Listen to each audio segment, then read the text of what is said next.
मुसलमानों ने जिस पार्टी को सेकुलर समझकर काफ़ी वर्षों से उनको पाला-पोसा, आज उन्हीं पार्टियों ने मुसलमानों को ठगने का काम किया। इसी विषय को लेकर चर्चा करेंगे तो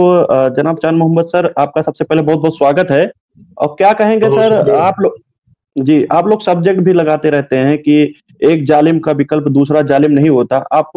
बहुत सारी बातें अपने वक्तव्य में और इंटरव्यू वगैरह में कहते रहते हैं कि कांग्रेस ने मुसलमानों को इतने सालों तक ठगा। और क्या कारण है कि आप लोग इतना बड़े पैमाने पर कांग्रेस जैसी पार्टी को, जो प्रतिनिधित्व के मामले में मुसलमानों को काफ़ी प्रतिनिधित्व देते हुए नज़र आती है, राज्यसभा भेजने का मामला हुआ या टिकटें देने का काम बड़े पैमाने पे करती है। तो कांग्रेस का इतने बड़े पैमाने पर विरोध क्यों करते हैं आप लोग? क्या कहेंगे सर? देखा जाए खासतौर से आजादी के बाद से लंबे समय तक रूलिंग पार्टी कांग्रेस रही और मुसलमान कांग्रेस पर एतमाद करके, आंख मूंद करके एतमाद किया और उनकी जड़ों में जो लोकतंत्र में सबसे बड़ा अधिकार है, वोट का अधिकार है, उसकी ताकत देकर उनको जो है पिछले 57 साल से रूलिंग पार्टी सेंट्रल में और अलग-अलग स्टेट में बनाए रखा। लेकिन आज अगर देखा जाए पिछले 75 साल का एक लंबा दौर भारत में दस्तूर और जमहूरियत के वजूद में आने का हो चुका है और लोकतंत्र में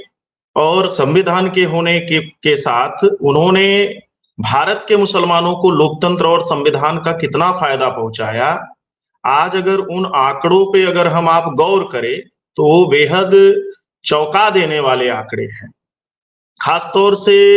लंबे समय तक रूलिंग पार्टी कांग्रेस ही रही सेंट्रल और अलग-अलग स्टेट में और उन्होंने समय-समय पे तमाम ऐसे कमीशंस बनाए, आयोग बनाए जिसमें गोपाल सिंह पैनल की अगर बात करें, सन 1983 में गोपाल सिंह पैनल की रिपोर्ट की आयोग की रिपोर्ट आई। उसके बाद सन 2006 में जस्टिस राजिंदर सच्चर कमीशन की रिपोर्ट आई।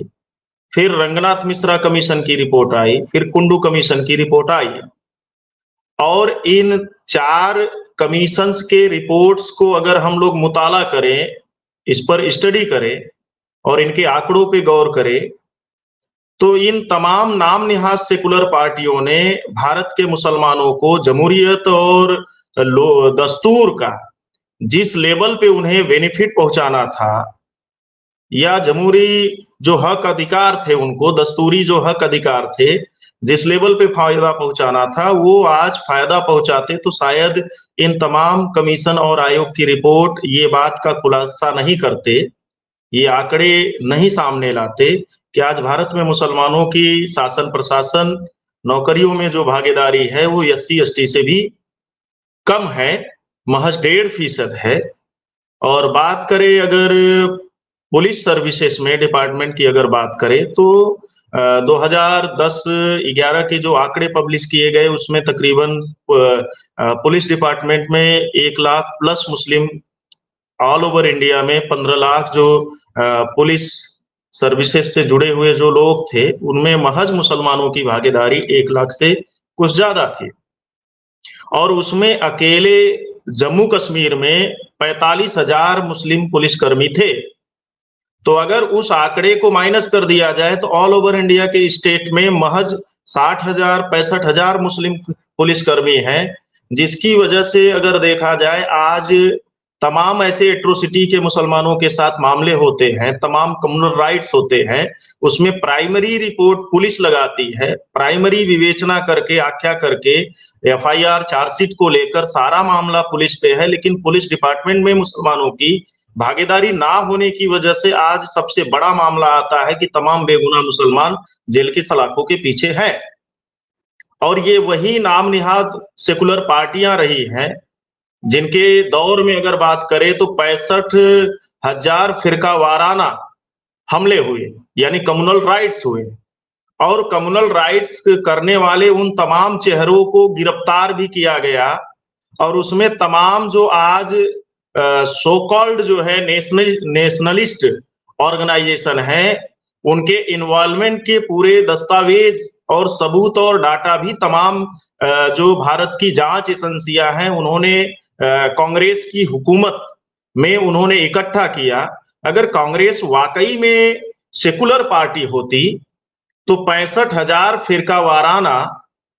राइट्स या हमले, दंगे, फसादात उनके दौर में नहीं होते। चलो, दंगे और फसादात करने वाले जब चेहरे एक्सपोज हुए, बेनकाब हुए और उसके तमाम जो है दस्तावेजी सबूत सामने आए, कांग्रेस जब रूलिंग पार्टी थी, तो उन तमाम आरएसएस और बजरंग दल जैसे, अभिनव भारत जैसे, सनातन प्रभात जैसे संगठनों पर उन्होंने पाबंदी क्यों नहीं लगाई? ये बड़ा सवाल है। तो कहीं ना कहीं अगर उन पर वो पाबंदी नहीं लगा रहे हैं, जिनकी राष्ट्र विरोधी गतिविधियां रही, जिन्होंने देश को तोड़ने की लगातार साजिशें की और देश के अलग अलग हिस्सों में दंगे और फसादात करने का काम किया, बल्कि उनको संरक्षण देने का काम किया, पालने पोसने का काम किया, और जब उनके विचारों की पार्टी आई और शासन प्रशासन के इकाइयों में आरएसएस की मानसिकता और विचारों के अधिकारी जब बैठे, तो उसका सीधा साधा आज नतीजा 29 सितंबर 2008 के मालेगांव में जो बम ब्लास्ट हुआ, उसके जो मुख्य आरोपी थे, अभी एनआईए कोर्ट ने उनको बरी कर दिया। एनआईए कोर्ट बरी कर रही है उनको। दूसरी तरफ एनआईए जो जांच एजेंसी है, उनके जो चीफ ऑफिसर्स हैं, उनको मई महीने में फांसी की डिमांड कर रहे हैं। तो कहीं ना कहीं अगर 2008 से मुख्य अभियुक्त गिरफ्तार किए गए, उनको लेकर देश विरोधी गतिविधियों के तमाम दस्तावेज और आंकड़े एटीएस के चीफ हेमंत करकरे ने, कांग्रेसी रूलिंग पार्टी उस समय महाराष्ट्र में थी, स्टेट गवर्नमेंट में और सेंट्रल में भी थी,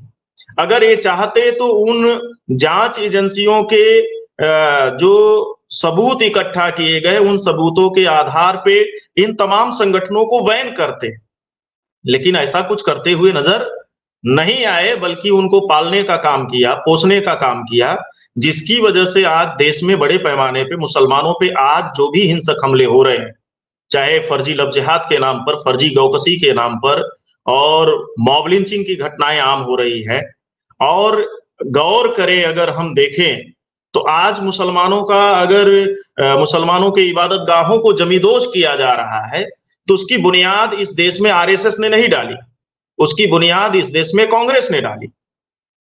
और मुसलमानों का ये जो नजरिया है कि कांग्रेस सेकुलर है, अगर कांग्रेस के लोग सेकुलर थे तो बाबरी मस्जिद में ताले क्यों डलवाए? कांग्रेस के लोग अगर सेकुलर थे तो बाबरी मस्जिद में उन्होंने ताले क्यों डलवाए, ताले क्यों खुलवाए? और उनका ही प्राइम मिनिस्टर राजीव गांधी था कांग्रेस का, उसने बाबरी मस्जिद में जाकर बाकायदा शिलान्यास किया, क्योंकि 22 जनवरी 2024 के शिलान्यास के बाद पूर्व मुख्यमंत्री मध्य प्रदेश कमलनाथ का स्टेटमेंट अगर हम आप पढ़ें, तो उन्होंने नरेंद्र मोदी को लेकर ये बात कही कि आज बीजेपी का प्राइम मिनिस्टर नरेंद्र मोदी आज जाकर राम मंदिर का शिलान्यास कर रहा है, बल्कि कांग्रेस का हमारा प्राइम मिनिस्टर राजीव गांधी पहले ही राम मंदिर का शिलान्यास कर चुका है। आज अगर मस्जिदों को जमींदोज करने की देश में अगर साजिशें चल रही हैं और मस्जिदों को जमींदोज किया जा रहा है, तो उसकी बुनियाद रखने का काम इस देश में कांग्रेस ने किया। तो कम्युनल पॉलिटिक्स की नींव ही कांग्रेस ने रखा, तो हम उसे सेकुलर कैसे मान सकते हैं? जी, एक सवाल होना ठीक है, सेकुलरिज्म का होना ठीक है, लेकिन ये आज के तारीख में सो कॉल्ड सेकुलर पार्टी है, क्योंकि अगर इनके कैरेक्टर को अगर हम आप स्टडी करें, इनके पर्दे के पीछे चेहरे पर या जो नकाब पड़ा हुआ है, उस नकाब को अगर हटाएं, तो ये आरएसएस बीजेपी से कहीं ज्यादा मोर डेंजरस कम्युनल नजर आते हैं। और 65,000 कम्युनल राइट इस बात का सबूत है। और इनकी गवर्नमेंट में जब ऐसे तमाम जो है फिरका वाराना हमले करने वाले लोग, साजिश करने वाले लोग, दंगे फसादात करने वाले लोग जब गिरफ्तार किए गए, तो उन्हें फांसी क्यों नहीं दी गई? मेरा ये सवाल है। उन कांग्रेस की रूलिंग पार्टी, उस दौर में कांग्रेस रूलिंग पार्टी रही, और कांग्रेस के जिम्मेदारों को सवाल है, उन्होंने इनको फांसी क्यों दिया? शक के बुनियाद पर मुसलमान उठा लिया जाता है, लेकिन सबूतों के आधार पर गिरफ्तार किए गए लोगों पर इन्होंने क्यों नहीं कार्रवाई की? तो ये कहीं ना कहीं देखा जाए, जकिया जाफरी जैसे लोग गोधरा के कांड में जो कांग्रेस के सांसद थे, जिनका बेरहमी के साथ कत्ल कर दिया गया, उनके इंसाफ के लिए इन्होंने क्या आवाज उठाई? सन 2002 के बाद से अगर बात करें, 2004 से भी कांग्रेस की गवर्नमेंट 14 तक, यानी पिछले एक दशक तक 4 से 14 तक बीजेपी रूलिंग पार्टी रही। अगर गोधरा कांड की साफ-साफ सेंट्रल की एजेंसियों से जांच कराई गई होती तो गोधरा के जो मुख्य अभियुक्त थे वो जेल के सलाखों के पीछे होते और उन्होंने आम गुनाह नहीं किया था, बल्कि उनको फांसी की सजा होनी चाहिए थी।